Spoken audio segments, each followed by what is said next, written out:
ఓం నమో వెంకటేశాయ.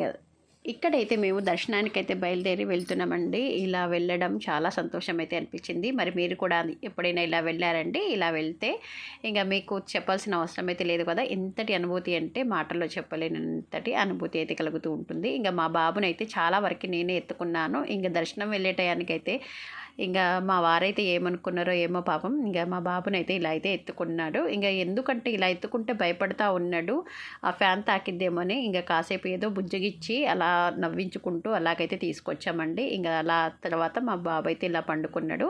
ఇంకా దీని తర్వాత మేము అలా నడుస్తూ ఉంటే మాకైతే ఎటువంటి ఇబ్బంది లేకుండా అయితే అందరూ కేరింగ్ అయితే చాలా బాగా చేశారండి. అంతా నీళ్ళు కానీ, ఫుడ్ విషయంలో కానీ, ఏదైనా హెల్త్ విషయంలో కానీ అన్ని విధాలుగా చాలా చక్కగా అయితే కేరింగ్ అయితే చేశారు. నిజంగా మాకైతే చాలా సంతోషం అనేది అనిపించింది. ఎందుకంటే దేవస్థానంలో అంతమంది జనం ఉన్నా కూడా అంత కేరింగ్ అయితే చేసి దేవస్థానం వాళ్ళు అయితే చాలా జాగ్రత్త అయితే చూసుకున్నారండి.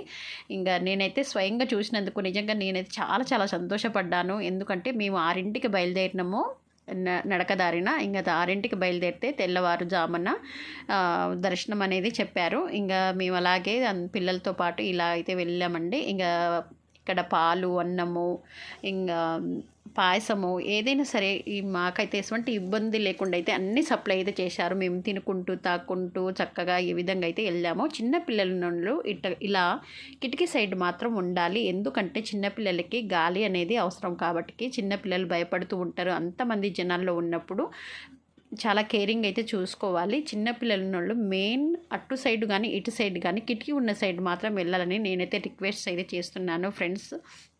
దాని తర్వాత మేమైతే అన్నప్రసాదానికి అయితే వచ్చేసాము. దర్శనం అయిన తర్వాత అన్నప్రసాదానికి ఇలా వచ్చేసి ఇంకా భోజనం అయితే